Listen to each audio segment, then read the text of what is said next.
to Heroes and Hooligans. Huzzah! Wednesday nights returns with another rendition of our Disney Kingdom Hearts campaign. This one will be called Once Upon a Key. We are back with a brand new cast. Well, slightly, but brand new cast. And very similar adventure. I will let everybody go around and introduce themselves first so you guys can kind of get a feel for who we have, and then we'll roll right into session. We'll start at the top. We'll start at the top with Temper. Hello, I am Temper, your party healthcare companion. I am big, but I am not fast. My father, a blacksmith, served the heroes and princes of this kingdom. Adventuring is a dangerous business. He would fix their broken weapons and armor while I applied first aid. I can heal broken bones and broken skin, but I cannot heal broken hearts. Not yet. I am Temper. Fantastic. And then we have Glitch.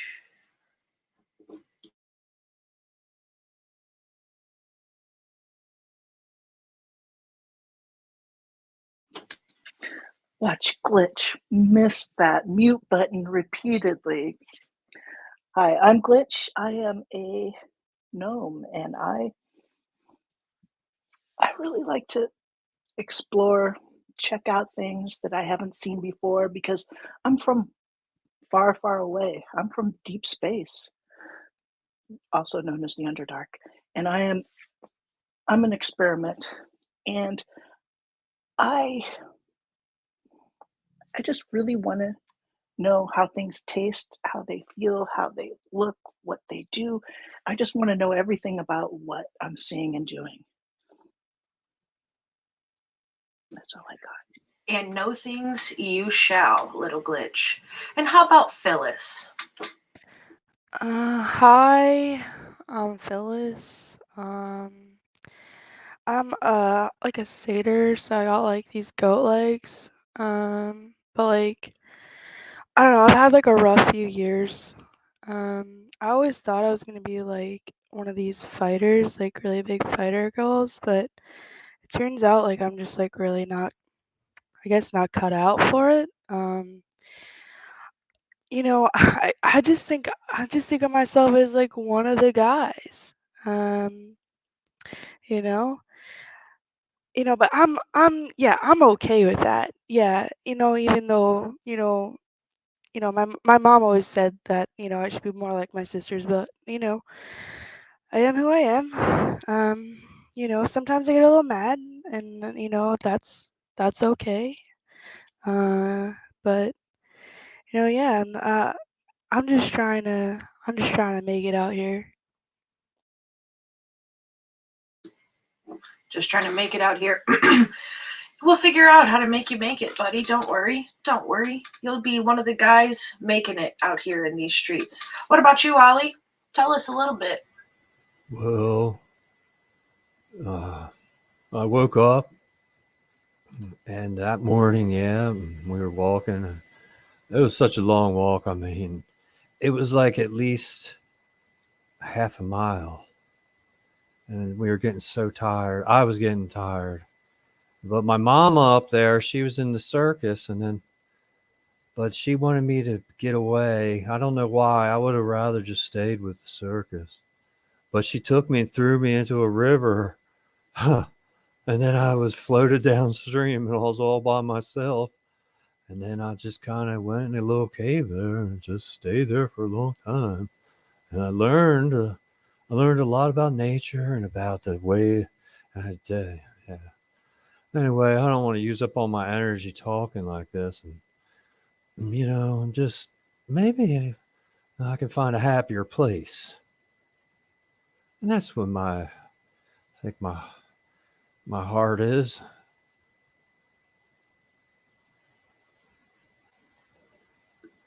The quest for happiness. It's a thing. It's definitely a thing that's going to be happening. Questing for happiness. And last, but certainly not least, Merrick. My name is Merrick.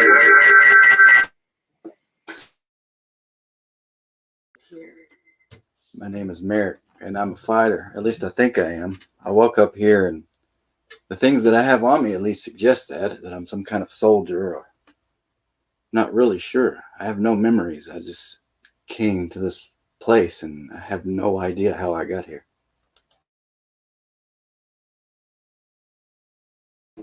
Well, certainly you'll figure out how you got here rather shortly. Now that we maybe kind of know a little bit about who you are, we're going to roll right into what you're doing right now. What you're doing right now is you're laying in your sleep space, and whatever it may be, whether it's a big, soft, pillowy, comfy bed, whether it may be a cozy little cave in the mountains somewhere, or, underneath of a bar stool somewhere. You're just sleeping and you're comfortable and you're warm and you're dreaming about these pleasant things, like all of the things that make you happy, whether it's tavern wenches or whether it's going and stabbing things that irritate the piss out of you while you're walking down the street, or, maybe it's planting flowers in your grandmother's garden. That's just whatever it is you're dreaming about. Snacks, you're dreaming about snacks, or you're dreaming about dreaming in some of your cases. And while you're dreaming, you're just feeling warm and comfortable, and like nothing in the world could possibly ever go wrong, right? Like, you went to sleep. What could go wrong? Well, a lot could go wrong. Because your pleasant dreams that you're having start to feel sort of rudely interrupted.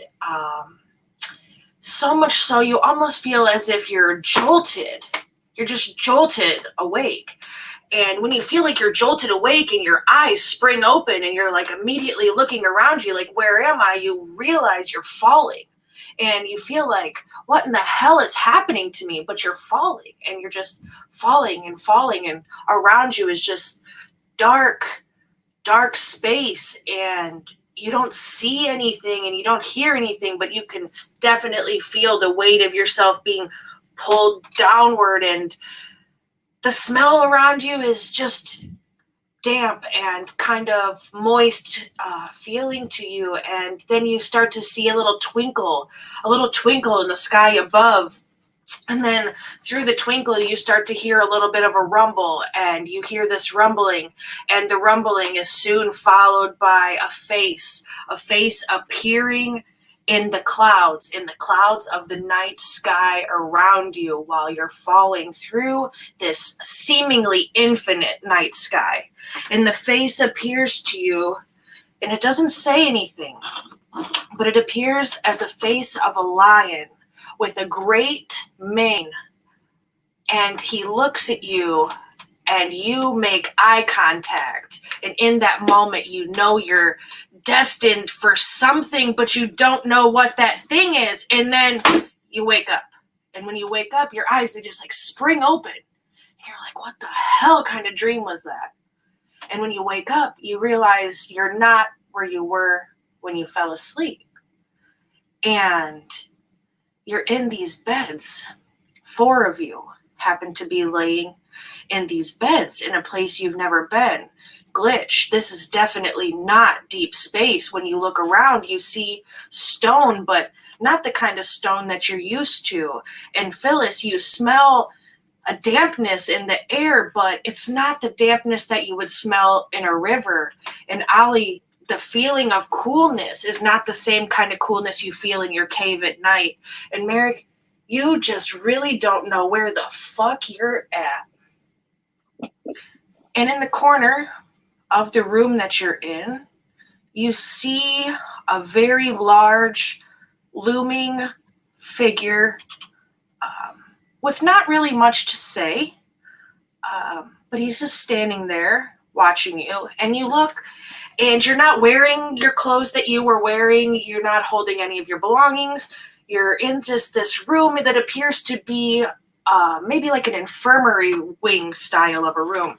Several other empty hospital style beds around you. People that you don't know laying in these beds. Just 4 people laying in the beds, several empty beds around you. The room has one door that leads out, and then it has like maybe a little supply closet in the corner. Not really too much else in there. Each of your belongings are, however, laid at a table beside you, and that's what you see. That's the thing. That's the thing that's happening.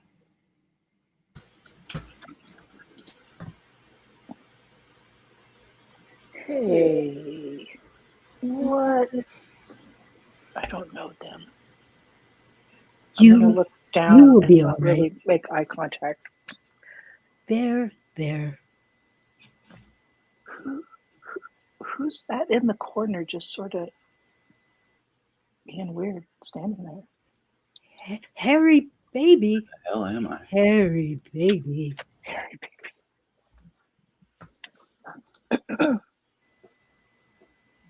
This bed's pretty comfortable. I think I could get used to this. it smells funny here. Hey. Hello? What's going on? How did I end up here? What is this place? Phyllis is just gonna sit up and like hang her legs at the edge of the bed and like kind of like massage her head, trying to figure out what's going on. Are you okay? Yeah, On a I don't scale know. of 1 to 20, how would you rate your pain? I don't know, 4, I guess. It's okay to cry. Crying is a natural response to pain. I will scan you for injuries. Yeah, I don't know if I want you to scan me? What do you mean scan me? I just have a headache. I must have been drinking too much last night. Oh. I don't know how I got here.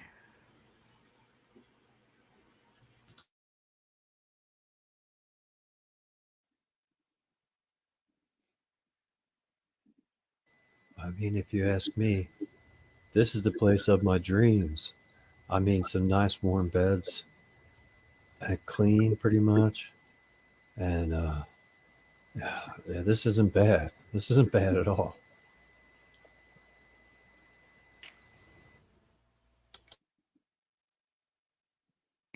I will also sit up and look around confused.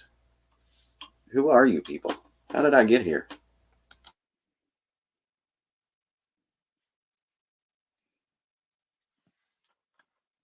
Does anyone know why we're here? Hey, what about you over there? And I point over to Glitch. This is all wrong. This is all wrong. Glitch would grab her stuff, her clothes and stuff, get it on, and then she would start rotating around the room and just investigating to see if there's any doors and how if we can get out the doors and stuff like that. She doesn't really interact with you guys. She just wants to look for a way out. There is a door. There is one door that leads you out, and you are very clearly able to go out the door should you choose to do so. It's not locked. The room, even though there's like a damp smell and you don't recognize it, the room doesn't feel hostile, and it doesn't feel like you're in a place where anything is going to happen negative to you. So when you are getting dressed and things, you're feeling confusion, of course, because you woke up in a place that you didn't know. But it's not a place that would be scary to you when you wake up confused. But the door does open. You can walk right out of it very easily with no issue. Open the door and I sneaky look, just a little bit look out see what's there. When you peek your head out, you first peek out into a short hallway, not very long, maybe about 10 feet. But at the end of the short hallway, you can see that it opens up into a sort of round common room area where you can see a fireplace flickering to one side and some other candelabras sort of illuminating it. And you see a very large banner hanging from the ceiling. However, it's sideways from where you're at, so you can't see it until you walk out to the front of it to see what's on it. I'll tell them what I see, that I see a hallway and it looks like there's a fireplace. Looks comfy. Is there more beds in there?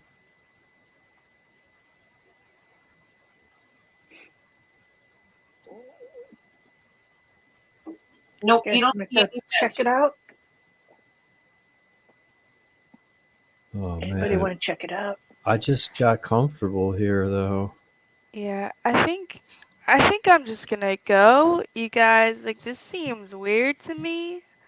I feel weird that I just woke up here, so I'm gonna just head out this door. And I start walking towards the door to leave. I'm gonna just poke you to make sure you're real. Ow! I'll You Hey. are real. I pinch myself. This thing just poked me. I don't understand what's happening. I'm going. Is anyone coming with me? I'll come with you. All right. But where are you gonna You- go? I'm gonna go out this door, see what's out here. I know what's in here, so I might as well go out there. Well, if there's nothing past there, can you just holler back to me and then I'll come out? Yeah, sure. Okay. I'll try to start. I'll try to get my clothes on while you're doing that. Oh, jeez. And All right. I reached my trunk, but my trunk won't quite make it. And you can see I'd want to reach over, but then I just lay back down. Too hard. All right. I'm going out the door. So as you guys sort of make your way out into the hallway, the closer you get to that center room, you start to hear the sounds of hammering and then a large fire sound and then more hammering and then the hissing of hot metal being stuck in a pail of water and then more hammering and maybe a few obscenities in there and the sound of a thumb being stuck between a hammer and a sword blade. But lots of noise coming from the other side of that main room. And once you kind of get into the main room, you're kind of very easily able to see where it's coming from as you see a huge sort of roundish door on the opposite side of the hallway that you're in that is closed. They're wooden doors with some metal, like there's a wooden window in the door that's got like metal bars down it. It's like a small peephole window. And you can tell that that's a forge and you hear just somebody in there talking to themselves about their work, mumbling something maybe about fire gilding you're hearing, the effects of mercury and the long-term use on your mental health, and possibly a way to change and not to become crazy by doing so. Just some, little things like that. Maybe a loud eureka comes from there when they're excited that, they got their whatever it is that they're making figured out. Just the sound of a happy blacksmith working away. The door is, however, locked. If you try to open it, you cannot. Okay, and otherwise this is a hallway. Oh, the common room. Duh. Common room. So you come into this big, huge circular common room and you see there's a fireplace on one side. The huge banner now hanging in the center that you can see. It is a large banner, square on the sides and then kind of pointed at the base. The banner is red, and in the center of the banner is a black hand. Now, the hand appears to be the left palm, and it's not facing upwards, but facing downwards. Okay. And there's like a table in there, and then 2 other doors. One leads to a sleeping quarters, and one leads to a peculiarly long hallway. All right. I'm gonna take just a quick look around that area and then turn and walk back into the room and be like, yeah, so I went out there. There's like this big like flag thing that has like a big old hand on it. And then there's definitely some guy like working like across the way. But yeah, I don't know. There's 2 doors out there. I'm starting to feel a little sketched out. I don't know if I really want to continue going down this by myself. I got this headache. Okay, that's my father. Your Wait, so dad? this is your house? Yes, my father, the blacksmith. His name is Alexander. Who are you? I am Temper, your party healthcare companion. Hmm. I can fix broken bones and broken skin, but not broken hearts. Not Oh. yet. Well, it'd be great if you could fix my broken heart, because I just so sad sometimes. Oh, there. Other treatments include compassion and physical reassurance. Huh. There. Does it hurt when I touch it? No. Good.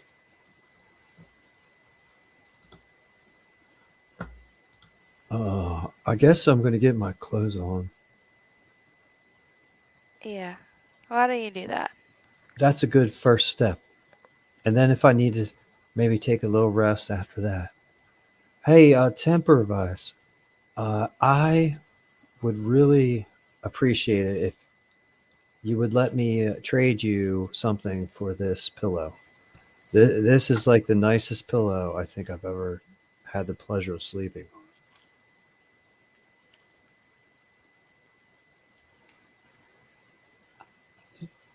We can ask my father. Can I just take it with me for now? I don't need pillows. I am quite soft. Oh. So I'm going to take the pillow then.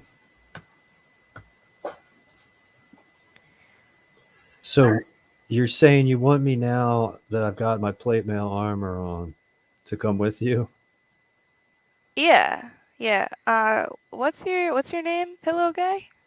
Oh, my name's Ollie. All right. Cool. Hmm. Hi. Hi, I'm Phyllis. I'm Ollie. You said that. Oh, right.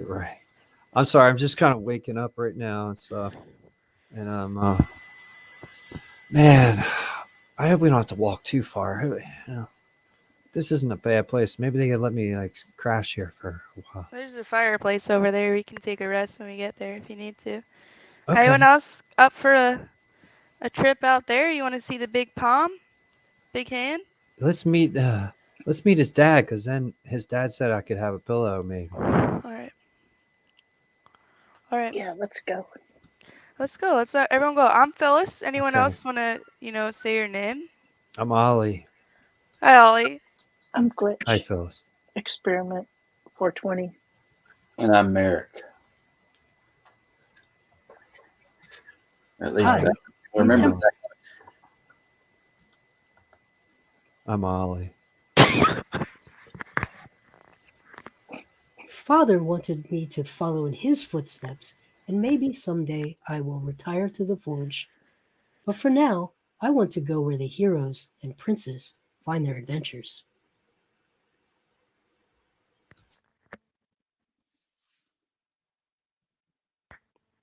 All right, guys. Let's go out there. All right. Everyone follow me, I guess, and I'll go back out into the room. All right. So you head out down the little hallway, and you didn't really notice before, but that short hallway that you were in has some pictures kind of hanging. And if you look at the pictures, you can see several different photos of a ragtag group. They appear to be like adventuring party size, maybe a little larger. And they're all doing like different things. There's some pictures of the group of them slaying dragons. There's some pictures of them fighting undead. There's pictures of them just fighting just about anything that you could think of that could be potentially dangerous in any of the worlds. And you get down that hallway and you get out into the main room. And Phyllis hadn't saw it before when they had gone in there, but the table is full of a feast. There's chairs for you all to sit down. There's roast beast and Cornish duck and all the accoutrements, maybe a blood pudding or two, some good things for you to eat. If you don't eat meat, there's veggies, lots and lots of veggies. Ollie, when you get to the table, you see this large platter that almost seems as if it's calling your name, as the vegetables arranged on it are arranged in patterns of red and white and kind of dancing in a circle, mirroring a tent, you would say. A merry, jovial vegetable tray. Very jovial vegetable tray. I'm going to I take my extra long trunk, for which I am a outcast because my trunk is so long. And I start pulling in them vegetables.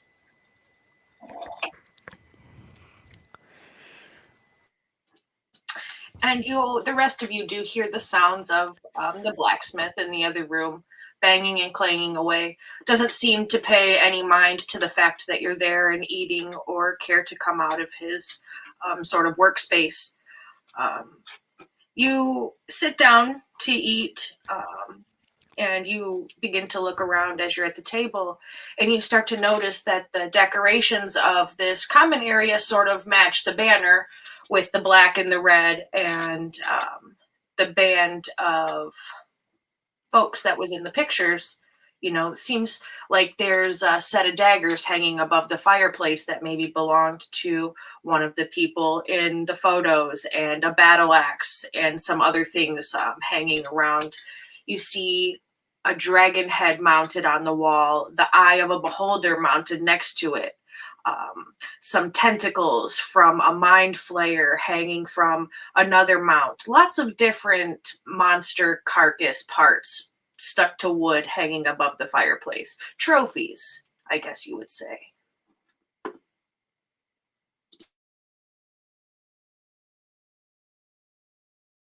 All right, with my face absolutely stuffed in whatever meats are on the table.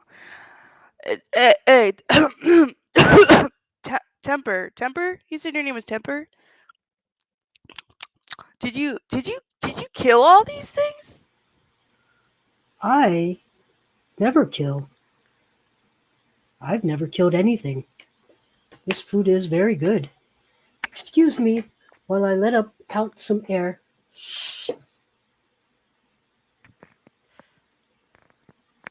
So whose stuff is this then?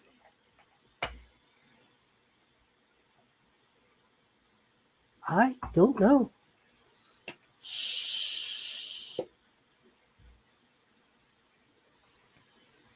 Whose food are we eating? I don't know. Well, it's very good and it's very generous. And I could really use these vegetables. I mean, it's not your dad's giving these vegetables out. I mean, it's his bed and everything. What is this? My father is always working at the forge. Well, he must need to eat a lot. I don't need to eat. Oh, no. I mean, we're not taking his food, are we? I don't know. Huh. Temper, did your dad bring us here? Is that why we're here? I don't know. After I get a good bit of these vegetables in my belly, I'm going to lay down by the fire with my new pillow. Well, it's a very cozy fire for you to lay by, and there's plenty of space. Glitch and Phyllis both seem to be very, very questioning about what's going on here. So, go ahead and roll me perception really quick. Phyllis and Glitch. Oh dear. 13. Okay. A 1. You got a 1. Oh. Yes. Well, it was a 2, but it became a 1. That's because you rolled performance. You got to roll perception, silly. Oh, the other P word. Yep, the other one. Oof. 4. Oh my. Well, you're What does a 4 get me? So, Phyllis, you see on the table, like as you're digging through, finding all of the things that you love to eat, you see a dagger stuck through like a parchment near the large carcass of roast beast in the center of the table. Yeah, I'm just gonna grab that dagger and like pocket it and like really aggressively wipe all the smut off my face. Like and like kind of just like slap my hand down trying to get all like the grease off of my face. I am not feeling this vibe anymore. Now I'm anxious. And I'm definitely just looking around and you know, questioning everything around me. Seeing as Temper does not know whose food or whose stuff this is. You are experiencing mood swings. Diagnosis, teleportation. What? Will more food help stabilize your teleportation mood swings? No, I want to know where I am.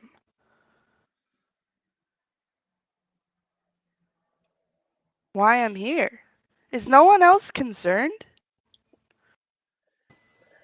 It's a little troubling, you know, but I mean, the first thing they started off giving us beds And snacks. They give me snacks. I and like snacks. vegetables. You will be all right. There. I'm very concerned, especially at this banner. I don't know what's up with this banner. It's definitely different. I've never seen anything like it, or the trophies. Yeah, the banner's kind of menacing and violent in its own way, just hanging there like an axe about to chop down on us.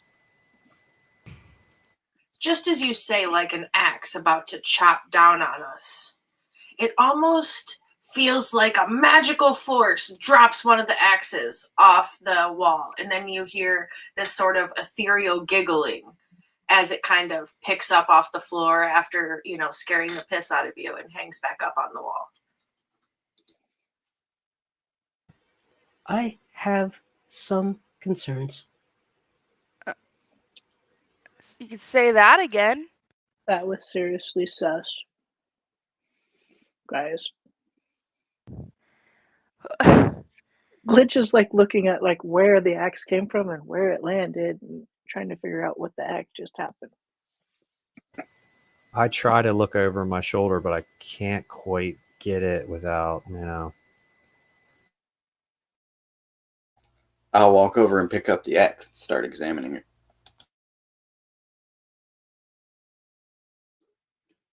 You pick up the axe and start examining it, you say. All right, you can do that. Go ahead and roll me an investigation.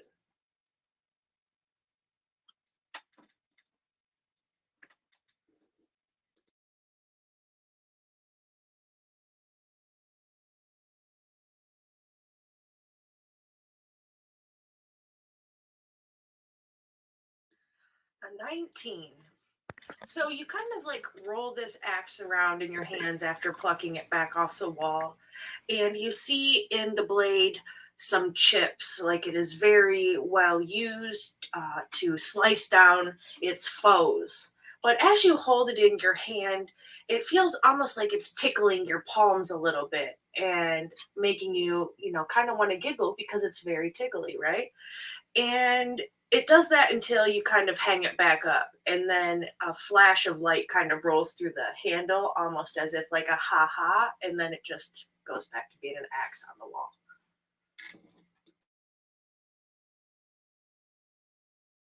So, is it a normal axe? Did anybody else just see that? I mean, that was definitely different. All right, I roll all the way over.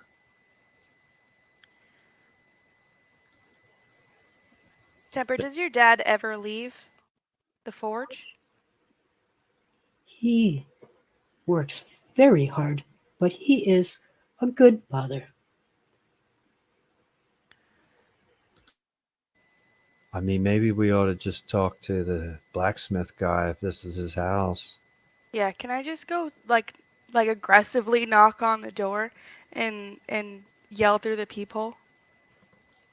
You you go to knock on the door and you're knocking like as hard as you can, but the sounds of the forge inside are so loud that he just doesn't hear you. Like he's just so caught up in everything that he's doing, he pays literally no mind to anything that you're doing at all whatsoever. He's just in his own little world, he's still talking to himself, doesn't recognize that you're there. But that piece of paper you picked up off the table, it's kind of like the envelope anyways is kind of like rumbling a little bit.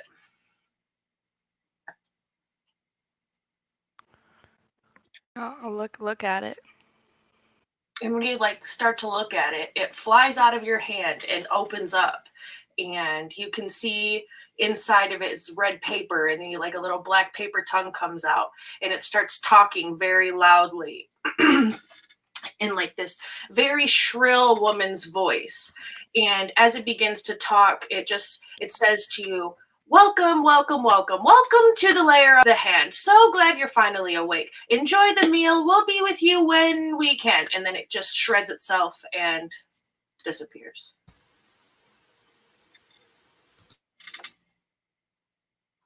You guys saw that, right? I'm not crazy. I heard it say lair the hand. Are any of us familiar with Lair of the Hand? This place is very peculiar. I know nothing about this hand. I just know that a piece of paper just yelled at me. That was definitely different, but I told you, the hand. There's something with the hand. I don't like it. On a scale of 1 to 20, how would you rate your level of concern? Pretty damn high. Oh no. At least a 15. There. You will be all right. Wow. Glitch just starts grabbing handfuls of dried beef or something, some meat, and just starts gnawing on it and looking where the paper was talking. Lair of the Hand. This is weird. I'm I'm going to pacing. go take a closer look at that banner.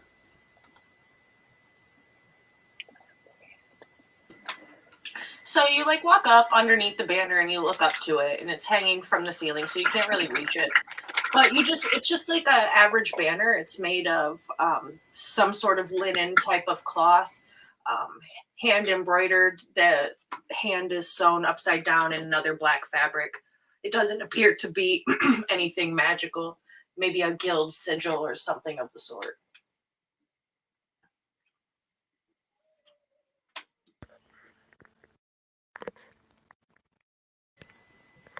Does it look like it's oriented the way it was designed to be oriented? Yes, very clearly the palm of the hand is facing out towards you, and it's upside down. Like it's a left hand, palm out, upside down. So wrist at the top of the banner, thumb and fingers pointing downwards towards the point at the bottom. Like it's reaching out. Sort of. Guys, I don't feel good about this. I don't know how I got here. I was at the bar, and then I was here. Well, I'll tell you, my whole mood changed when I heard it was a lair instead of somebody's nice, cozy house. Excessive drinking can lead to loss of memory, headache, nausea, and other various symptoms. Yeah. Yeah, I know. I know. Diagnosis: teleportation. But why? But how? Glitch just keeps gnawing on beef jerky.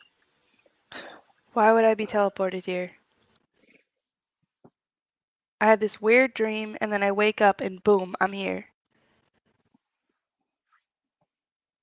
You had a weird dream? Was it like a furry face guy? It's like it's like clouds. I don't know. I kept falling, and then there was this like lion. I don't know. And then I was here. A lion? What's a lion? Like a big cat. Yeah, big, aggressive cat. Big, I saw the aggressive same thing, You saw the Phyllis. same thing. I saw the It's exact like same thing. I was fur with sleeping. like whiskers and teeth. Yeah, a lion. Yeah, like a That's what- predator. That's what I saw too. Wow. It was really creepy. I didn't like it. I'm going to go back in the room we woke up in and gather what I'm assuming is my belongings and get dressed. I mean, that's extra strange that we all had the same dream.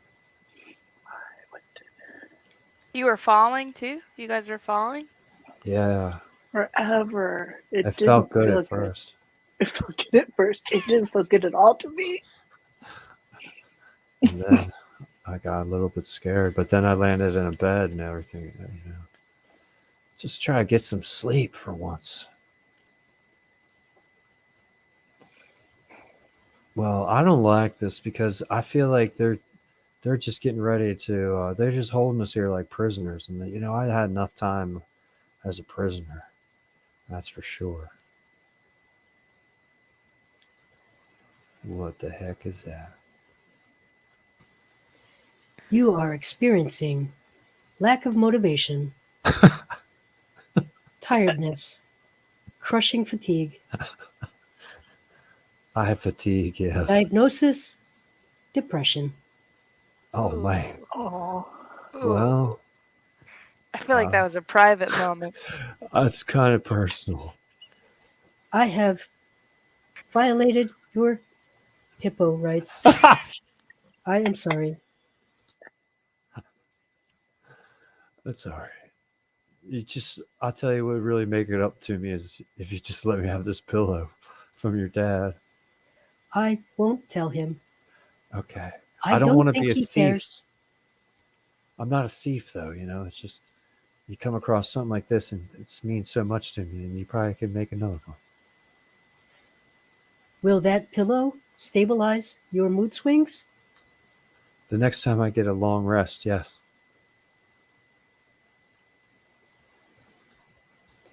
I will never violate your heffalump rights again. You're so considerate. I mean, they said they're just going to keep us in here and make us wait until they come. I mean, that sounds horrible. That could be a long time. I've been in prison before like this, and they just keep you there and make you hurry up and walk really fast and walk really fast. And then they make you take a break, but it's not long enough. And then they put you in a place like this. That is the best adventure I've heard of. I've only ever been here. That sounds amazing. I fail to see how you fail to see how that is not amazing. I try not to spend too much energy on that kind of stuff because it gets me so tired. Ollie, you've been in prison? I almost got sent to prison because they thought that I was a failed experiment. They didn't realize that I was the best experiment. You look like you have a lot of energy, and I'd like to have a lot of energy sometime too, man. I pull out my bag of snacks and I say, I eat all the time. That's how I keep my energy up. Mm. Would you like a dried mushroom? Hmm? It's not psychedelic. It's just a regular mushroom. Yeah, sure. I'll try it. All right, here you go. I give you a piece of dried mushroom. As you get close to Ollie's trunk, you smell it, and I gladly take the mushroom. Thank you. It smells good.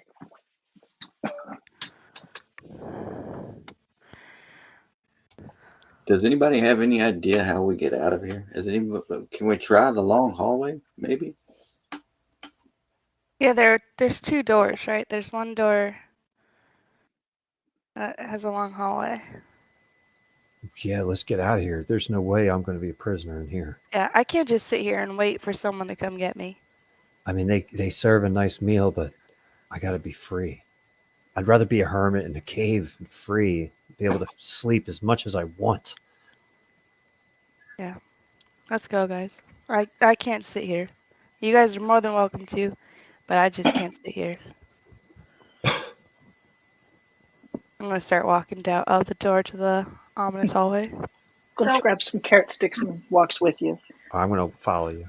when you open the door to walk into the hallway, you see standing there in front of you a halfling-sized little warforged who has like a fox sort of face and ears, and the painting on his body is painted black and white, sort of looks like a tuxedo. And he has like a nameplate on the left side of his body. And it's Y3L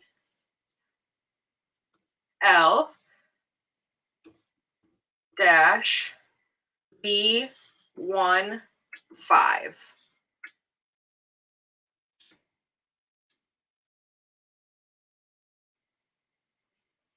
Hello?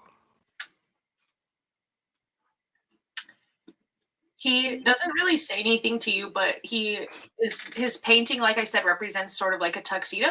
And he's holding this silver tray in one hand, and like over his other hand, he has like this monogram embroidered sort of waiter's towel that has the same black hand on it.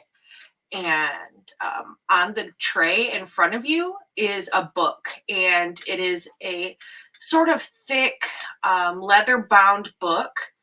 The leather on the cover is dyed a red color, and it has that same black hand printed in the front of the leather, and very intricately written in like an old style elven sort of script on the front. It says "The Hand."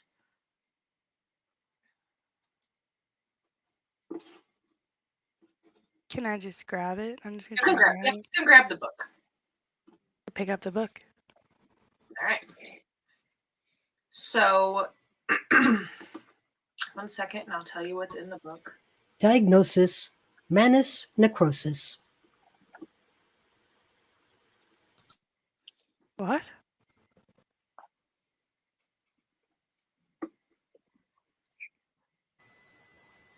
So you open the book, and it talks on the front page, like the inside cover page. It says "The Hand," and then it says "Faction Lore" underneath of it, and it says "The Hidden Cave" and "The Rune Stones" on that front kind of page.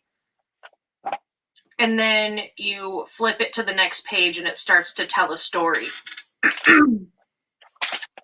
Deep in the caverns of the hand, far under the city that surrounded the Lucky Griffin, there is a hidden cave. Unlike the rest of the caves, the hand's underground city is hidden and only viewable to a select few members of the faction. Few even know of its existence, and even fewer know where to pretend to look for it. The cave was the first of the caves to form underground the Lucky Griffin, a reaction of the land to the intense increase of magic that had been surging through all of the land. The cave remained hidden to those above ground for the longest time, waiting for the right person to share its magic with. The tavern owner and the other people of the town had their fair share of magic at their disposal, and while they had been to the cave before, they had made the decision to leave the power for another to use. And so the cave remained quiet and hidden for a very long time. Until Lysanther Inahana made a decision to take her family of rogues and turn to the side of good and enter the cave, thus forming the hand. And then it trails on sort of longer and longer and longer, and it would take you a good amount of time to sit and read. But you do have the book and a full copy of it, and I will give it to you after session. Yeah, guys, so like this book says something about a cave, the hidden cave and runestones, and like this person named Lysanther got like a bunch of rogues together and then they formed the hand. So I imagine that's what the banner is. And they said earlier that we had to stay here until they came out and met us or something. Is there any way out of this passageway? You can go around the little robot if you wanted to and walk down. It's a very, very long corridor that like drones on and on and on and on and on and on and on forever. And then once it kind of ends, it ends sort of at a dead end in what appears to be like a stone waterway. And from the stone waterway, you don't really see any way to quite get out of there. I'm going to start sniffing the air with my great trunk and see if I can smell the outside air.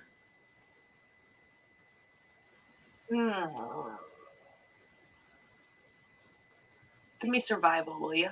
Okay. Ooh, 19. 19. 19. So you sniff and you sniff and you sniff, and you are able to sort of find that there's some vents kind of in the ceiling of the waterway, and you see a stairway kind of tucked off in a dark corner that leads you up to those vents. Does it look like it would be a lot of work and very tiring to climb? Yes. The stairway goes up about as long as the hallway was. It was a very long, monotonous 15-minute walk down a hallway. All right, I point to the stairway with my long trunk.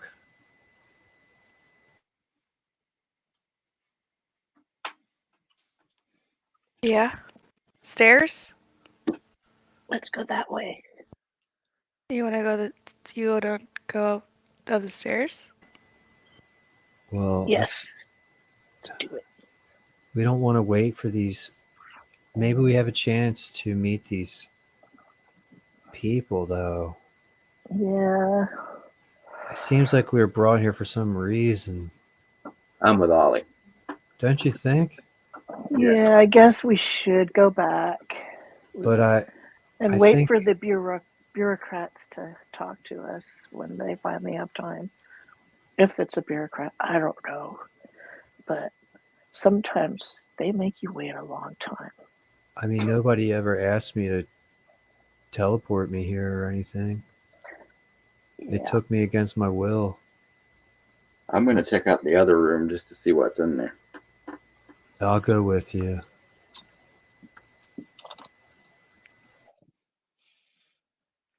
I'll follow behind.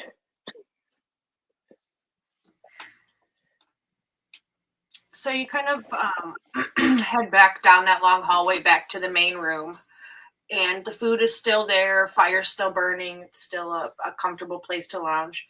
And you open the door to the other room. And when you open this door, you realize that it's like sleeping quarters, and there are chests at the edge of each bed, and there's a total of 10 beds in there. And some of them look like they're used, and some of them look like they were just made fresh for other people to use if they needed to. And if you walk into the room, you'll see with a closer look that each of the new fresh beds has a name for everybody on it, except for Temper, because Temper doesn't sleep. So he's got a nice space in the corner that he normally stays in because that's where he lives. So you'll find on the new fresh beds, you know, there's one that says Phyllis, one that says Ollie, one that says Merrick, and one that says Glitch. Oh, that's really nice. I mean, maybe they don't mean us any harm. What do you think, Phyllis? I mean, geez, they're making beds for us like a mama. Yeah, well, don't get me started on that. I don't know. It feels weird. I don't understand. I mean, now I have even more questions. Why would I have two beds here?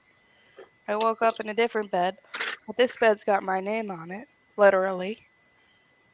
Literally. I mean, if it makes you feel better, maybe we can go up the stairs and see if we can find an exit. At least that way we know we have a way out of here in case there's some kind of malfeasance with this place. I'm gonna look through the book really quick, see if I can see anything about the hand's alignment. Yeah. The hand, it talks sort of about the hand being there when they're needed and not when they're not. So always fighting in the way of good, but very mysterious and you know, kind of reclusive and elusive. Like they stay to themselves unless there is a reason for them to surface. So the book will explain more to you sort of about that when you sit down and read it. But as far as solid alignment goes, we'll say lawful neutral. All right, I'm gonna divulge that. Yeah, I mean, looking through this book, you know, obviously I gotta think in mind about my source and who I got the book from, but they seem to be, at least at a surface level, decent. I mean, I'm hesitant to go upstairs and you know, have a new unknown, but also hesitant to stay here. So I don't understand going through all this trouble and then making us wait here. maybe it's a test. Yeah, maybe it's a test to see How? if we like our beds enough. Glitch jumps on her bed up and down. Looks good. Yeah, that's a good idea. Let me get over here. You see me put my butt on the bed at first, wiggle it around a little bit, get it nice in there. Oh yeah. Get on my side. Oh yeah. Get that.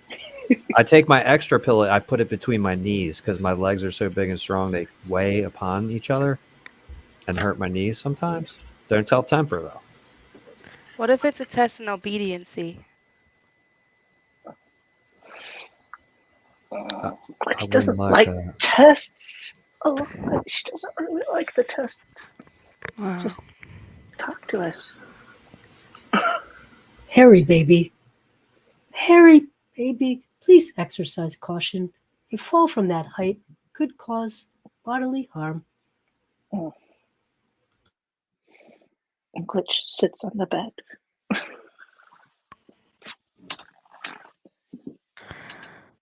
I don't know. Let's who votes that who votes that we stay here and wait? I Who say we votes? stay here and wait. Anyone second that? Well, I am laying down already, and those steps look like it'd be a lot of work getting up those. Of course, if I fell or something, it sounds like Temper could use some sort of power to heal me or something. I can heal broken bones and broken skin, but not broken hearts. Not yet. So I'll go up the steps with you if you want. I'll go up the steps. I don't feel like doing what this person tells me to do when they just picked me up and And they dropped me didn't even here. ask us. They didn't ask. Well, as much as I don't really feel like it, I'll go with you. And then I have to reserve the option of coming back down here because I do have a bed with my name on it. All right. All right. I'll come with you. I really want to see what's up there. I just want to see what's up there. Kind of. Are we adventuring? Yes, we are. I guess so. This is awesome. Well, sounds like the group vote has it. Let's go to the stair. If somebody can teleport us here, I'm sure they can send a message to us as we're moving along. Yeah, I'm not going to just get caged up in here, like waiting for days or stuff. I mean, I need 40 kilograms of vegetable matter a day. Glitch hands you a carrot stick. Here you go.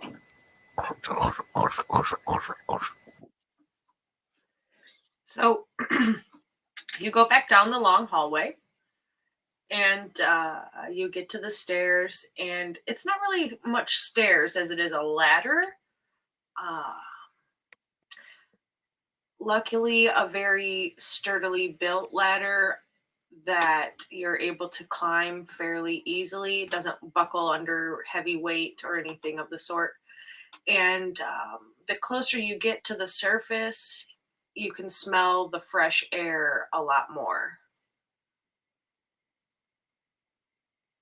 And it takes you a good 15 minutes to climb the stairs at least, because you're very, very deep down in a cavern somewhere underground.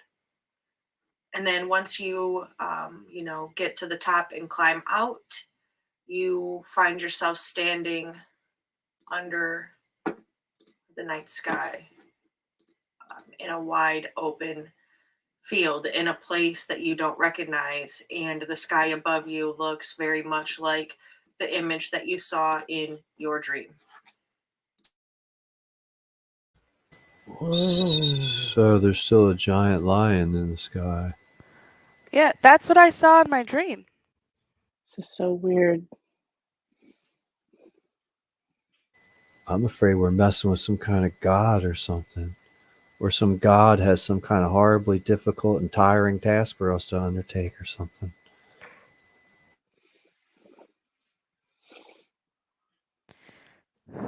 Oh, I'm just gonna start looking around in my immediate. Is this what you guys?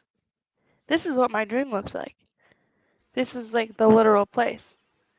This is awesome. Awesome? You get picked up from your home, dropped in a random place? I've never been outside before. Oh, alright. And that tracks.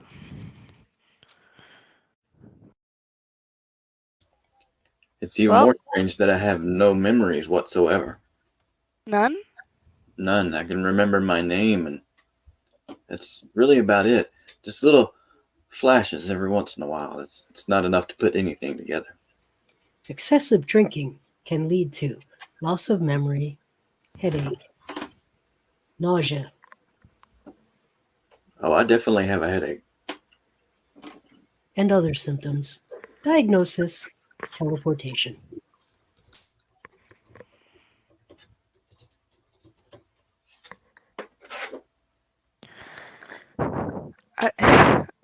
You know, we're outside. Ollie, did you want to go back? You want to go back in there and meet this thing, or you want to just leave? Should we just leave? Well, I mean, I don't mind sleeping out under a tree or something. I mean, you brought your pillow. I have a pillow and I have a blanket. But I don't know. It doesn't look like there's anything near here. But that's kind of good. It's tough. There's a bed with my name on it down there. I mean, at least we know we can get out. Yeah. I mean, I've been alone for like the last 3.5 years, so it's nice to just be around some sentient beings for a while. Shit, me too. You know? Maybe somebody will sing a song or something. Oh. Or dance. So, yeah, maybe I do want to go back there. What do you guys think? Well, I think we have no idea where we are, no idea of any direction we could go. We at least have food and shelter and a place to lay our heads downstairs. I mean, True. And is they it wrote day- us a note that said they were going to tell us what's going on. So hopefully Yeah. we'll get some information on what we're doing here and why. Is I it hope- nighttime or day? I think she said night sky. Yeah, Yeah. okay. So obviously it is dark, like I said to you, and you're under the starry sky, and the image that you all had recognized from your dream sort of fades away out of the sky. And as it does, the stars in the sky shine bright and sort of illuminate the area around you. And as the area around you becomes illuminated, you realize that there are several very, very large stone tablets kind of forming a circle around you in the where you're in the center. And then when you look down sort of around you, you realize that your stair entrance that you used to come out of the surface actually comes out in this trunk of this very, very large tree. And the roots of the tree sort of jut out towards, each of these stone tablets.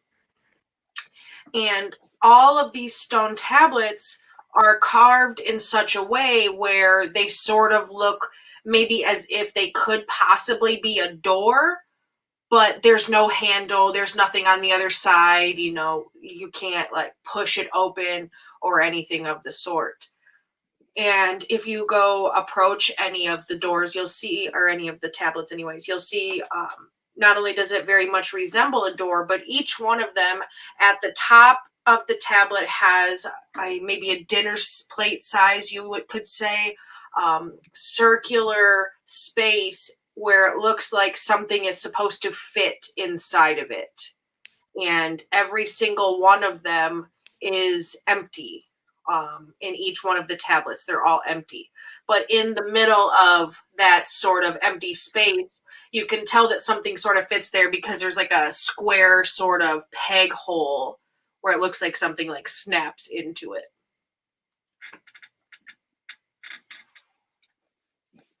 But other than that, you see nothing in the area around, behind you, or anything like that. It's just all open, green space under a very, very starry sky.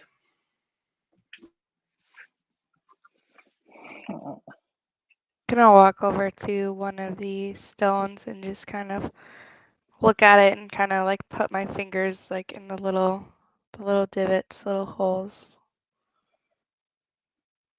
You guys think like this needs some kind of key?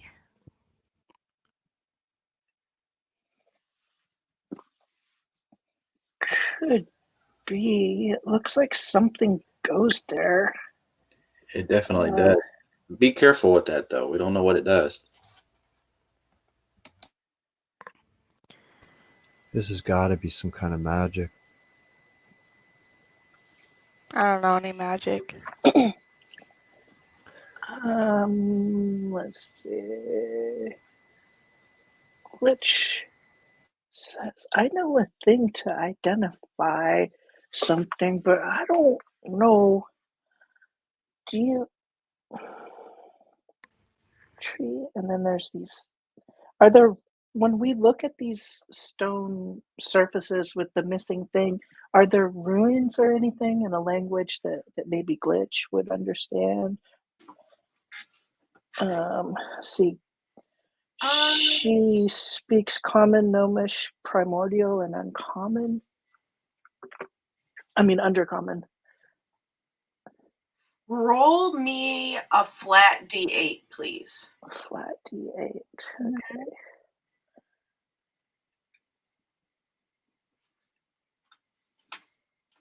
I wrote the 1.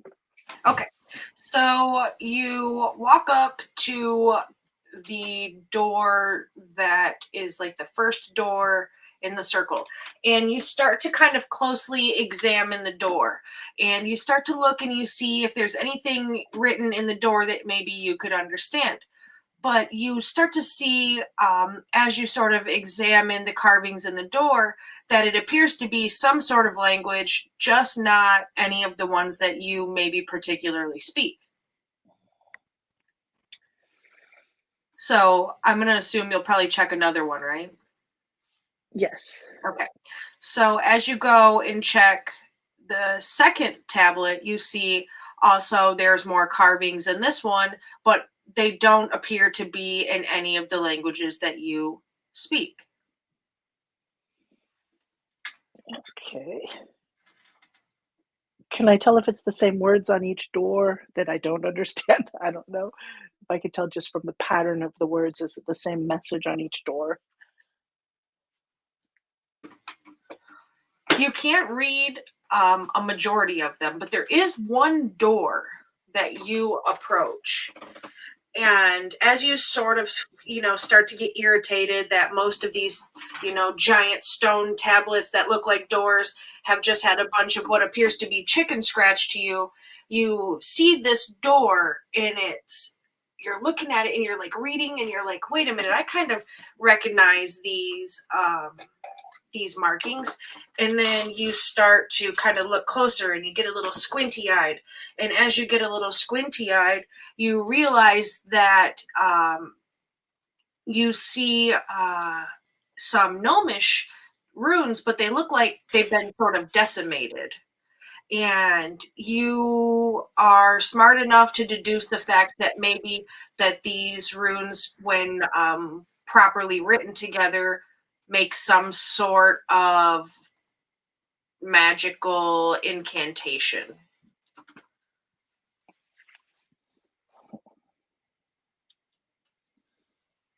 I relay what I suspect to the group, and I say we got to learn more about this for sure. This is a puzzle,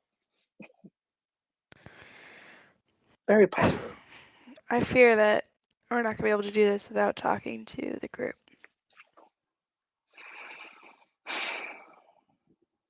Curious, very curious.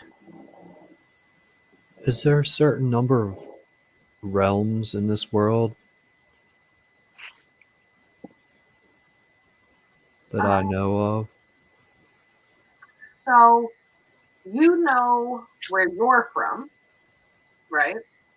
But you don't know really of much of any other place because you've never been. So there's more than likely an infinite amount of other worlds and dimensions and parallel universes that you've never traveled into. Maybe they're all converging in one in some sort of time-space continuum, teenage meltdown in 1999 because they're bubble chair pop sort of way.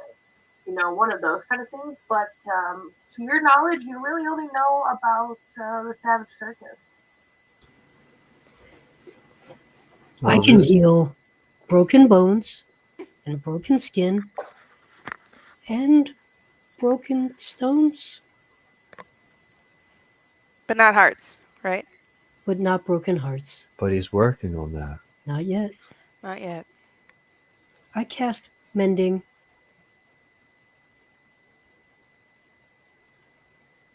You're casting mending on this stone tablet to try On to the fix the stone wound. tablet. Okay. So Temper kind of, puts his hand out on the tablet that Glitch was able to sort of discern the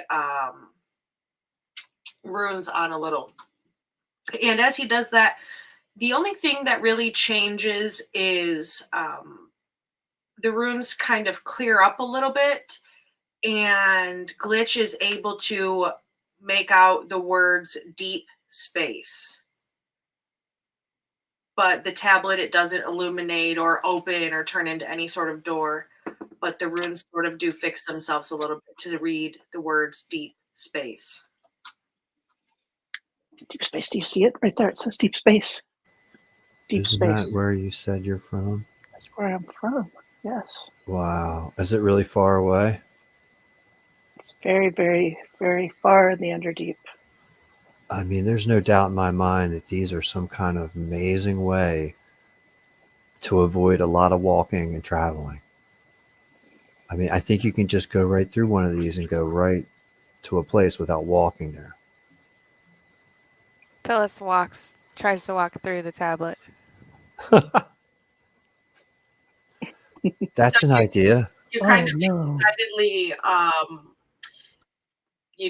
scrape your hooves in the ground and, wiggle your horns in the direction of the tablet that you're going to run to and prepare yourself to run with a little grunt.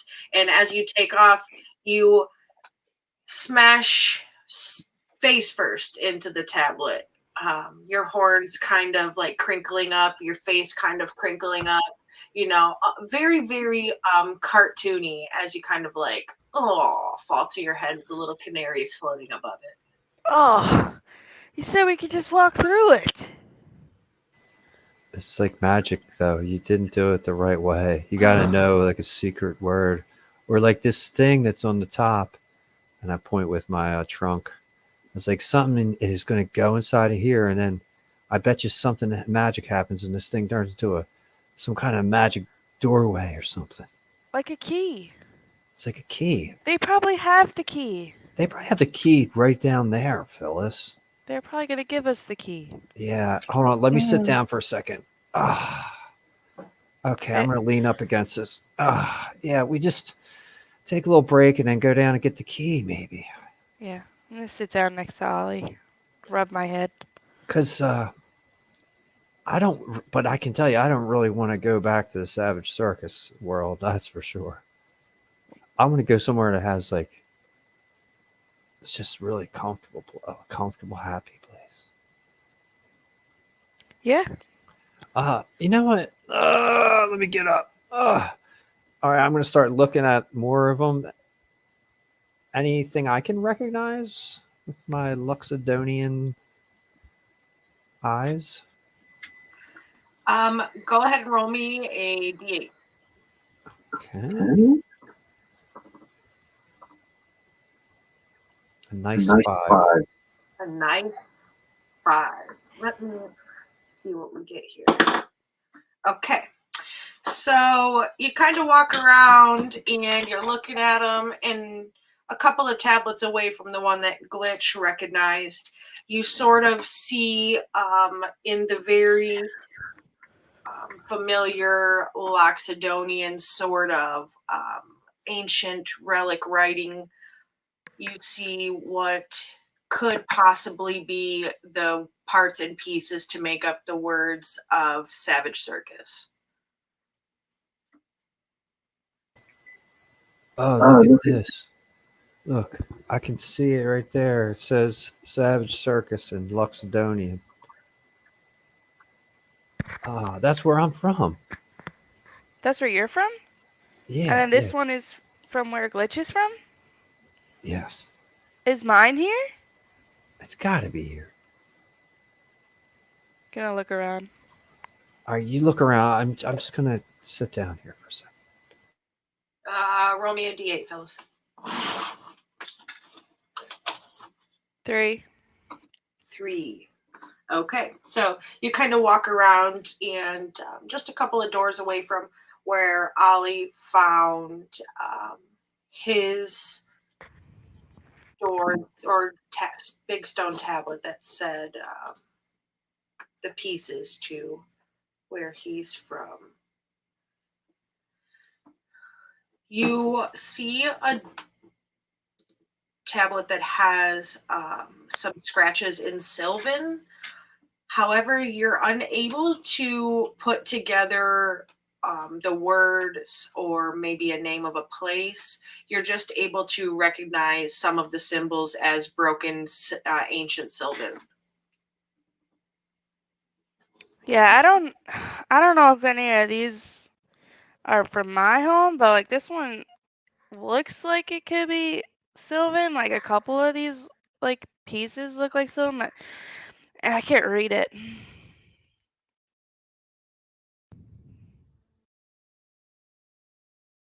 American Tempered. I don't think they have any idea. Temper's from here, and Merrick has no idea where he's from, so.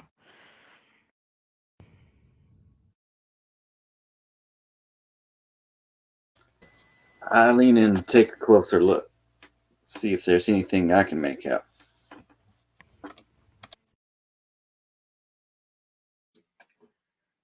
Well, Merrick, you really can't make out much at all for yourself, except for maybe your head from a hole in the ground because you're not able to remember anything.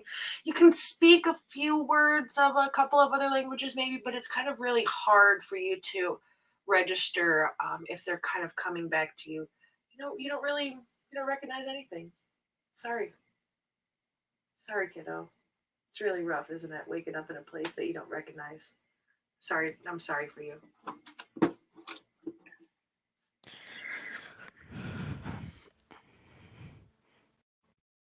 Well? Anything look like home, Merrick?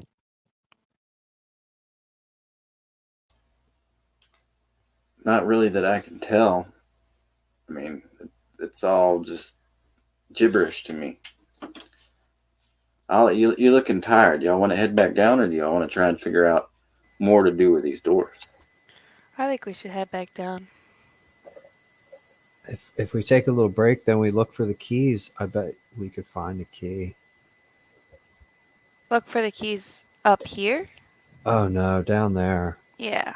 I think they're probably going to be hidden somewhere down there. Yeah. That's one good thing about having a long trunk. I mean, I can stick this trunk all over the place down there in the hole and try to reach around corners. They try to hide something from me, I can find stuff. Real Yeah. good like that. Let's head back down. It's a good part of having a trunk. Yeah. So you head back down after, figuring out a little bit about these giant stone pillar tablets that are in the middle of nowhere with this mysterious staircase in a tree trunk. It's just strange, right?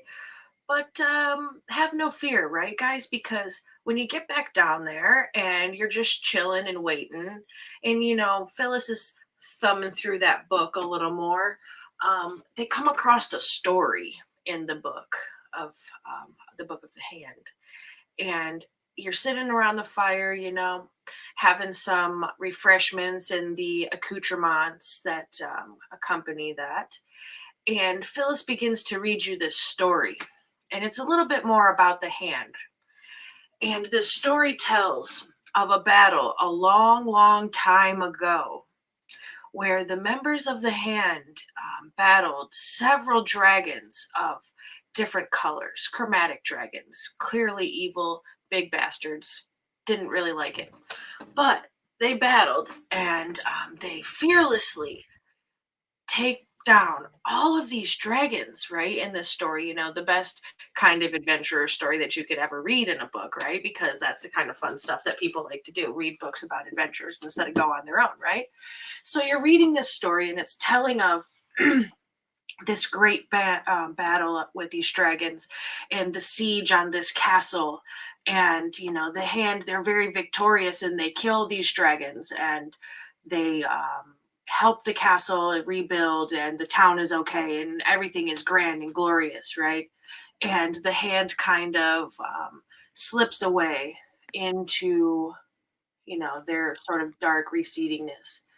And as they talk about slipping away into their sort of own space, they begin to tell, the story of how the hand was formed and what the purpose of the hand was. And Lysanthier, being a tiefling, has ties to some deep, dark, evil places, but just wanted to see the good and the light in the world. And she vowed to battle the very monster that she just didn't want to become. And she made friends along the way to do so. And they kind of figured out this ritual, right? Where they get together and they kill these monsters, but to keep, their connection to these monsters, they have to do this ritual of, mixing the blood and the wine together and having this like kind of vampiric Transylvanian sort of cocktail thing. But like it gives them a sort of superpower. And it's not like a weird cannibal sort of thing, but it's more of like becoming the monster that you want to fight in order to avoid becoming the monster sort of situation, right? And so they have these rituals, and not everybody survives, but some people do. And, being as they have the part of the evil inside of them, they're able to kind of keep in tune with the evils of the world. And so whenever there's like a big resurgence of darkness, the hand, they come and they help and they push the darkness back with their light, and then they kind of just go away. So like it said, they're there when they're needed and they're not when they're not. And it talks about Alexander, which is Temper's father, and him being, this great blacksmith to forge weapons worthy of gods, and they have just these awesome powers and these just magical imbuements, and it's just this crazy sort of very fairy tale like existence. And Phyllis, being as the world that you're from has a very heavy ties into gods and things of the sort, you would recognize his behavior very much so Hephaestus-like, with his magical forge as well. So very similar to that sort of crafting of magical weapons for the gods sort of thing. So, this book very, very much details the hand and what their purpose was in the old days. And then it comes to a sort of more modern time towards the end of that tale, where it begins to talk about another resurgence of darkness. But this time, the resurgence was bigger, stronger, darker, and they weren't able to fight it the same way that they were before. And they lost a lot of people and a lot of friends along the way. And the ones of those that have survived, some of them are scattered about, and a few of them take refuge here in this cave. And it says, it goes on to say that this darkness it's different than all of the other darkness. There seems to be some sort of lustful power behind it, something hungry, greedy, something that can't be fulfilled. There's a balance between dark and light that each world needs to have to survive, and that's just always been understood since the very creation of every world that there ever was. And this darkness just doesn't seem to grasp the concept of balance. It wants more. It's greedy. It's selfish. It's very, very hungry, and it wants to take what the light has, and it just has gone to more space than ever before. Because usually the hand and the armies of the lands were able to battle the darkness away before it spread too far, from the point of origin. But this time it was as if multiple worlds were just engulfed at once. And the date where the journaling sort of stops in the book, where it talks about the biggest battle in this new resurgence, is the same date as the last time that any of you remember. So the day that it would have been when you fell asleep. And then, sort of towards the bottom of the page, as Phyllis reads, it says, and that was a year ago today. And then it kind of stops as if somebody was continuing to tell a story.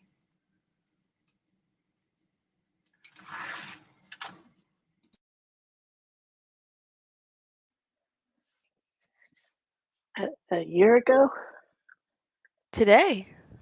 A today. year ago today. That was yesterday. This has something to do with gods, man. Well, Or he's a scientist. Or a scientist or something. Yeah. Wait, here we go. Well, thank you for reading that story to me, Phyllis. That was wonderful. That was like when my mama used to read me stories. yeah. Yeah, my mom didn't do that. I was born in a test tube. I don't have a mom. All right. I'll, Harry, baby. Harry, baby. Oh, mommy. That's sad. No mommy. yeah.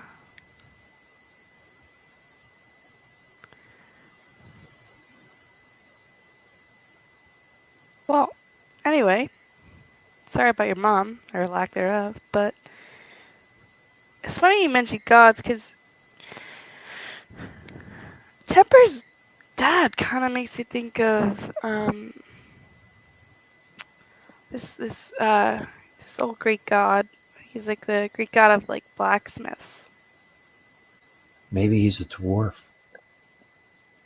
I mean, he was the son of Zeus. Oh.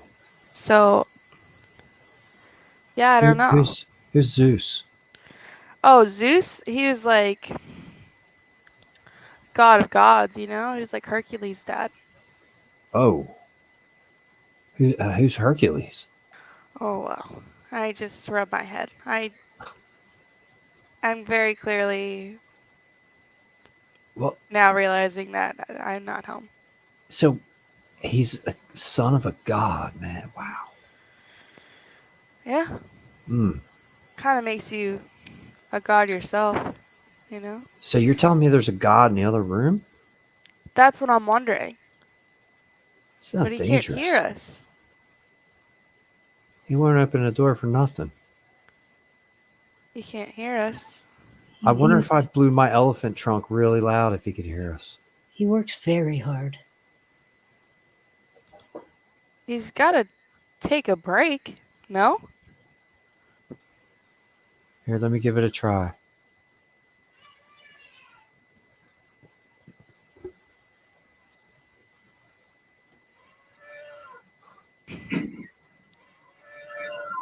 No, it doesn't work. You do this loud elephant trumpet, like from your very long, very oversized trunk, and it rumbles the whole cavern, and it almost feels like, oh, it's going to shake it down. But the man still doesn't budge, almost like he had like a nagging wife for a really long time, and he's like mastered the art of tuning shit out. Sort of doesn't pay attention.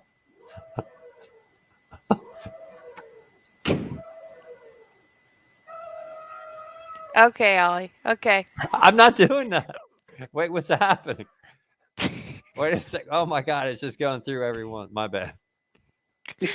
You barely hear myself think. I'm sorry. I was only supposed to play one of those. Yeah, I don't think we're going to get his attention. I had a teacher once like that. Could throw spitballs at her and she would not move. Are parents supposed to pay attention? Well, that's what people tell me. He works very hard. Maybe he's under a spell. Maybe we could grab the axe and try just going through the door. I don't know if Sure. we're gonna make a god angry. Sure. I mean, we ate his food and everything, but of course our names are on the beds and everything. It's my house now. Maybe he's trying to be our daddy. Let me grab the axe. Maybe we could be like Hercules and be the son of God. Off the wall. Huh. You're going to grab the axe.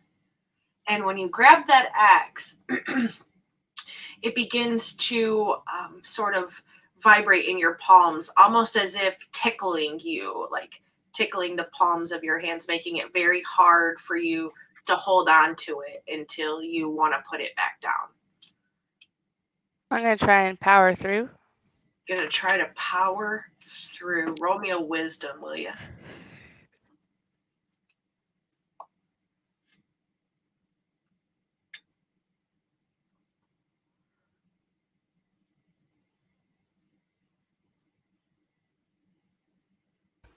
Side effects 19. may include tickling, giggling, laughing, and passing of gas. Sounds like fun. I want to try. 19. So you are like giggling uncontrollably, snorting and laughing, and tickling, but like part of you is just barely able to get pissed off from being tickled, like, stop you fucking tickling me, you fucking guy, like sort of pissed off, and then you're able to swing the axe and hit the door, but like it kind of like bounces on the door backwards like a rubber mallet, like doing, like that's a big magical door in front of a big magical forge where there's a possibly magical god inside of, but not really a god, but almost godlike sort of dude, My whole body's still shaking. I just let go of the axe. That sucked. Ooh, me next. Me next. Careful. It tickles you. Glitch, I need you to roll me a strength as you try to pick this axe up. All right.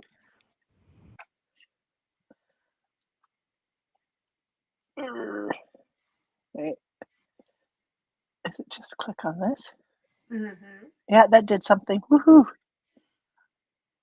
All right, so like you grab this axe by its handle, and it's a very large axe, and Phyllis and Merrick look like they're pretty strong, so they didn't really struggle to pick up the axe, but when you try to pick it up, like the tickling in it is so immense because it's built for like big giant hands that you not only struggle so hard to pick it up that it tickles you so much that you kind of do a little poot, and you're like, and then you're like, oh, and then you let go of it really fast. Oh, excuse me. It's okay.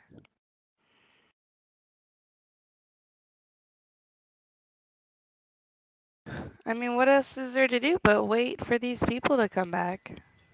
I think we ought to look around and see if we can find the keys All right. for those stones. I'll look around for a key. Can't promise All I'll right. find anything. Do you want me to help you? Or I can just keep I sitting think here. you should really Rest? focus. No, I think you should look for the key. Okay. You got that long trunk you were really hyping up. All right. I did say it could reach around and stuff. Okay. All right. Mrs. Dice Daddy, I'm going to spend a great deal of energy searching for a key that I think could fit into one of the stones, standing stones.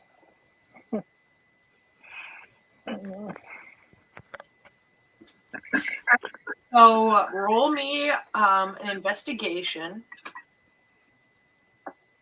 Okay. Cool. I have advantage. 12? Okay, so you kind of start to look around, and your trunk has a mind of its own as it starts like sniffing in its own sort of Sherlock Holmes sort of mentality, and it kind of leads you around the common room in all sorts of different directions. Like you just see Ollie bobbing and weaving around the furniture, and his trunk just sniffing away and sniffing away and sniffing away, and he goes into like where the sleeping quarters kind of is and sniffs around and doesn't really find anything in there. Goes into where the infirmary where you all woke up was, doesn't find anything in there, and then comes back and says, "Yeah, sorry, man, I didn't find anything." Sorry. I tried pretty hard. Let me sit down here. It's okay. Phyllis is just gonna start yelling. Hey! Hey! Anyone there? So like you're yelling, "Hey, hey, is anyone there?" And nobody answers you, right? You just hear like the sounds of the forge, and you see that little fox like warforged kind of going on about his business, doing butler things in and out of that long hallway. You don't really know where he's kind of coming from or what he's doing, because it's just like that hallway was so long, but he's just like in and out. He comes in and like cleans up the table and changes the snacks on the table for more of like a evening hors d'oeuvre sort of snack style, a charcuterie board, some drinks and things of the sort, vegetables for those who eat vegetables, meat for the meat eaters, whatever you would like, sweets if you like them. And he also, as he does that, the very last thing he places on the table is another one of those like silver trays with the same sort of envelope that you found when you first got in the room.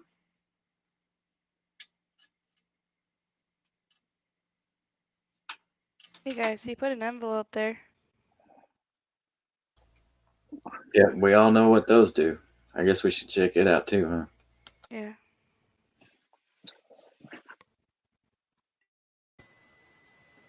Okay, I think I'm feeling lucky now. I take my trunk, I pick up the envelope, So like you pull it grab back to the my hands.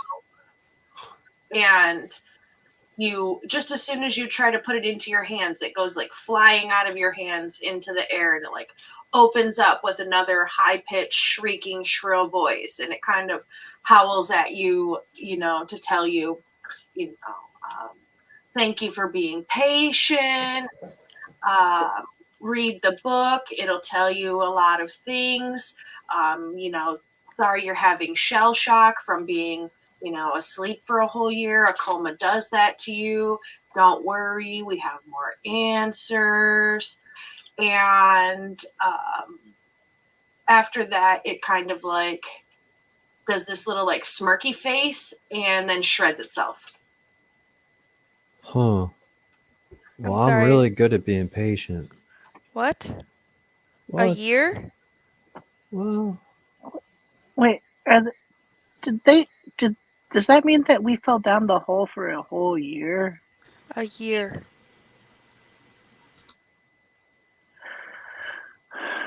It did seem like I fell a really, really, really long time. But a year? yeah, it's not that long. A year. Hmm. So I guess we keep waiting.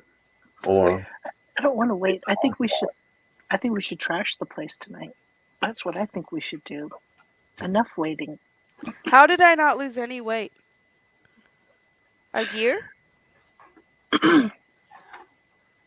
Yeah, what if we trash the place? We take all the beds and we put them in one big corner and pile onto them and have a real...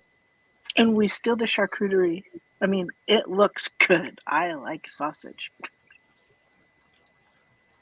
I mean, we could just And cheese. be crazy and just lay here indefinitely until some signal comes. maybe that's why we've been here a year. I mean, maybe this isn't the first time we've woken up. Maybe we've done this every day for a year, and then just come back here, fall asleep, and then come back again. And They say we're young, and we don't know. I'm 2 years old. That's half my life. A Wow. year?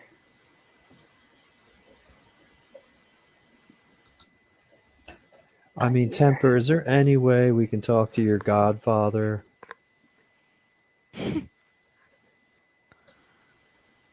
He works very hard. I've never talked to him. Okay. let me think. So the note said that information will be in the book, right? Yes. What did we learn from the book? You learned about the darkness and how it was strong and it wasn't like all the rest. And a lot of the worlds, had fallen to the darkness, been engulfed, changed, corrupted. They needed the light brought back to them, and that the hand is trying to do that, but they haven't been very successful on their own, and they need help. So guys, if we're the reinforcements, because that's the only way I can think about this, if we're the reinforcements to help the hand, I don't know what I'm gonna bring to this fight. I couldn't even fight in the arena back home.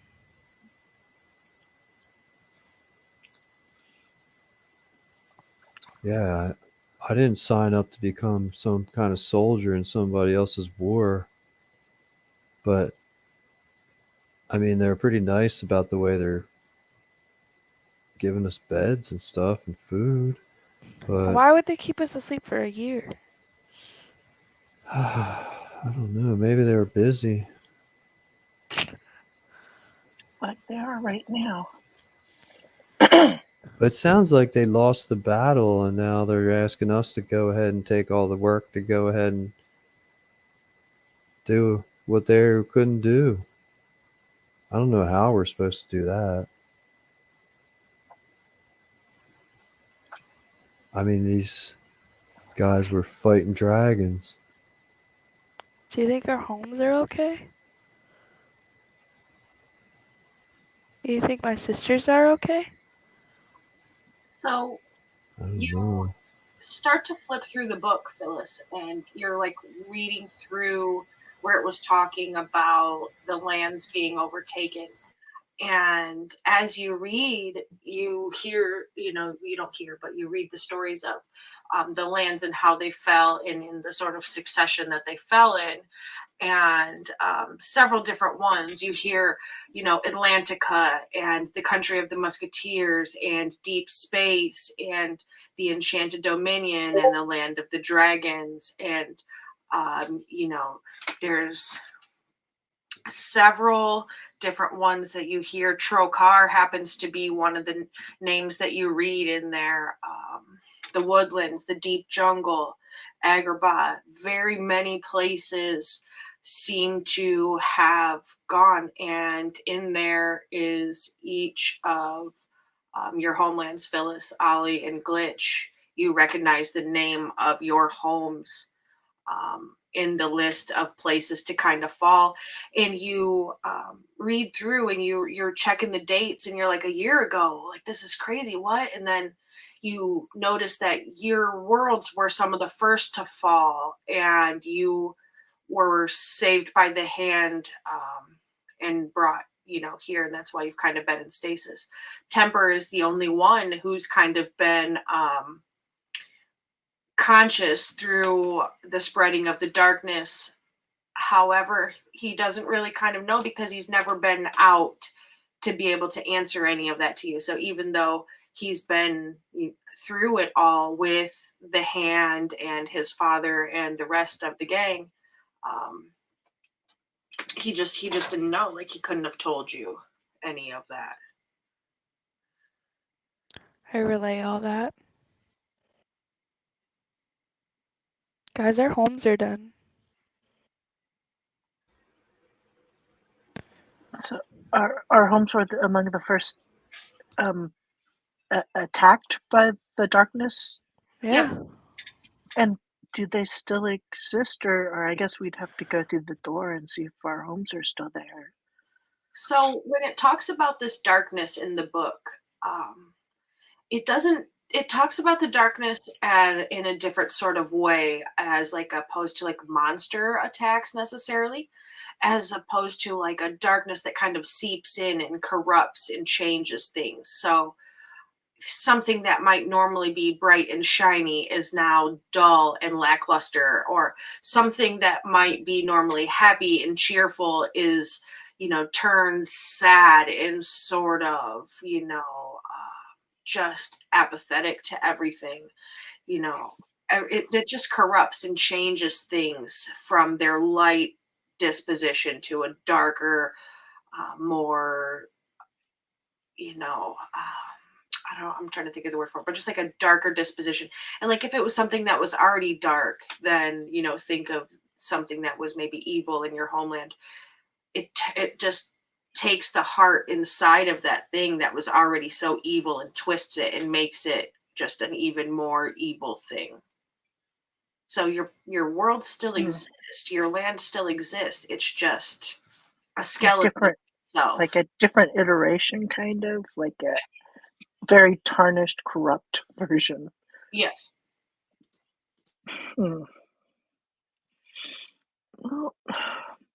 and we for sure have to find the keys. We have to check on our loved ones. Didn't she say there were chests? Like things with stuff in them? Like adventure storage chests, yes. There's nothing in them? Nope. Okay.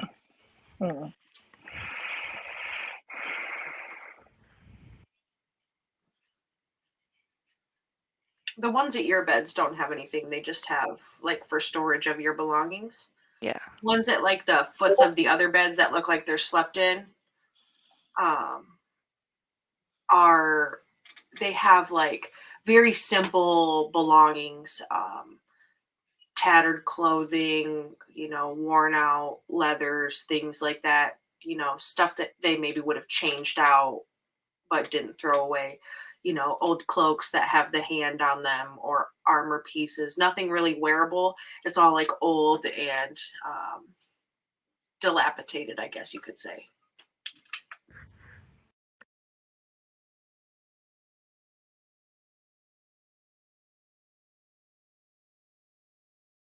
Looks like we're gonna fight in a war. I mean, do we have the feeling that we just have to wait here until the hand comes and tells us? Am I getting that feeling?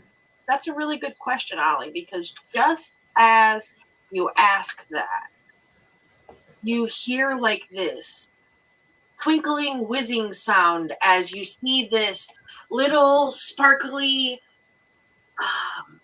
fairy-like creature come flying through the room, and it like bounces off the forehead of Merrick, and it says, "Stupid Daikini," and then it flies in the opposite direction. And as it flies away, the big iron doors of the forge swing open, and standing in the doorway, you see a very large, very muscular blacksmith.